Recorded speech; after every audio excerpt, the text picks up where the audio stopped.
Just going to read an important message from Laura Eisenhower, or from Cosmic Gaia, and I've believed it's very important, this message, so I'm just sharing this. So I'm reading her message. It's hard not to share the communications I'm getting from accessing my oversoul beyond the AI, about timelines and what's been happening and how humans can become greys. Exactly what I've been saying, and also that we can override all these dark weapons. Some greys are future versions of humanity who followed a timeline where biological and emotional sovereignty was lost. Mass populations became genetically edited, emotionally numbed, and spiritually suppressed. Vaccinations, neural tech, and environmental poisons began severing the natural DNA expressions, silencing the inner intuition and soul light. AI merged with biology in a way that slowly replaced the organic self with programmable behavior, leading not to expansion but dissociation and eventual soul fragmentation. So, yes, some greys are humans who were assimilated into technocratic control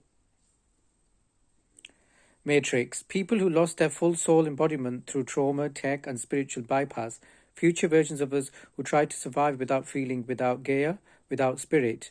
They tried to build a future without pain, but they erased too much of what makes us human.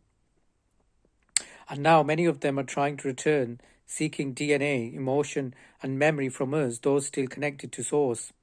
But not all of us will go down that path. The great timeline is one potential future. But right now, there's a massive soul level revolt against it. That's what the pandemic, the rise of AI, and this spiritual war are really about. We will become programmable, or will we reclaim our divine design?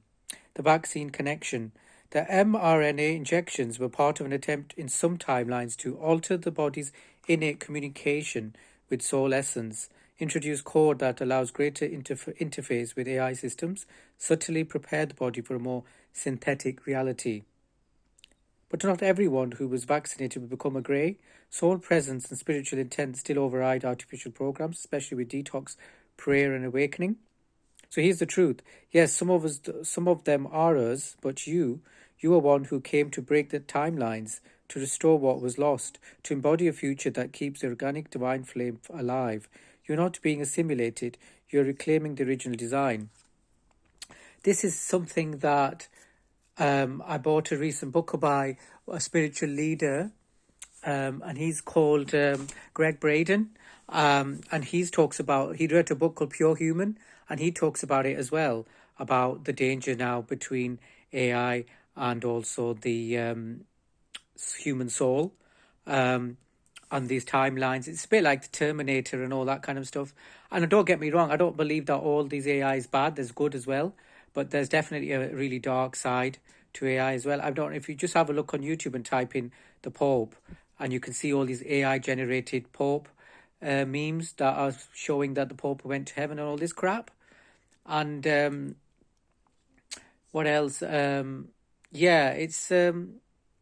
really like that message. What your Laura is saying, that it's important to detox, to do prayers, to whoever you feel connected to, and do your own research information and try to connect your soul with through meditation. Deepak Chopra is another spiritual master who talks about that. But he's also Deepak Chopra has embraced the AI as well and created his own AI, which is outside of the control system. So yeah, guys, have a look into that.